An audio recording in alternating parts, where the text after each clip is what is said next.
Welcome to Zwida Media. If you're new to this channel, please subscribe. Don't forget to like, comment, and share. Here's a new video for today. Enjoy. Umbuzo umeleke bakwethu ukuthi ngabe yipi ingoma ezothatha isicoco kwi-Summer Song of the Year njengoba ke lukhishiwe uhlu lwezingoma ezizovotelwa kwi-Top 10 yoKhozi FM. Sanibonani nginibingelele ngiphinde nginamukele kuzo zonke indawo kuphina kuphi la nibola khona le video. Manje ngokuqala usijonaleli khasi, you are welcome. My name is Wonke Ndondo, popular known as Intatheli ka YouTube. Kanti ke mawungasubscribe ngicela usubscribe uphinde futhi ucindezele nebell ukuze uzothola ama notifications ngaso sonke isikhathi faka ihamba phambili kanye nesematheni. Hey bafethu ke kumnandi kunje abantu bajabulile ke kusukile ke lokho usukile umshikashika la isuke ke kuyisikhathi sonyaka sisuke sekuvotelwa khona ke ingoma esiyongena ngayo onyakeni omusha njengoba ke sibheke ku2021. Siyazi bafethu ukuthi ke abantu abaningi abasawufisa u2020 njengoba kube unyaka ongomuhle ngalo ke ubhubhane leCovid-19. Abaculi abaningi ke baqalile bafethu bayanxenxa abalandeli ukuthi ke mabavote ukuze ke nabo bethathe umhlanganiso engomeni ke ehlukanisa unyaka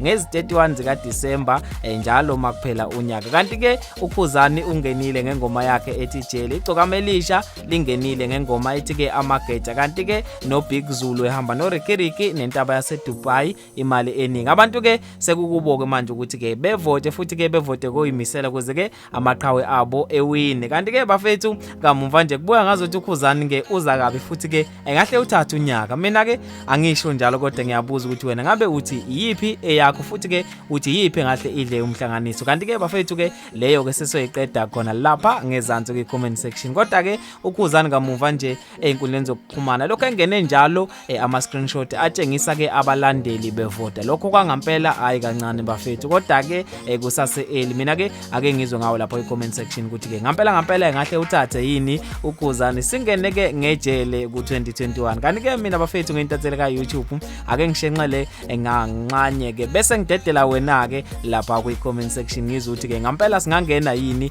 ngejele ku2021. Kodwa ke luningi uhlu lengoma futhi ke isikhathi sisasekhona sokuthi abantu bevote. Kodwa ke lapha einkundleni zokuxhumana ikaKhuzani zilokho evote njalo futhi ke zimthumelela nama screenshot abufakazi ukuthi ngempela seyiqalile ke zenza lokho ekholela ukuthi ke ngomhla ka31 siyangena ngejele ku2021 nazo.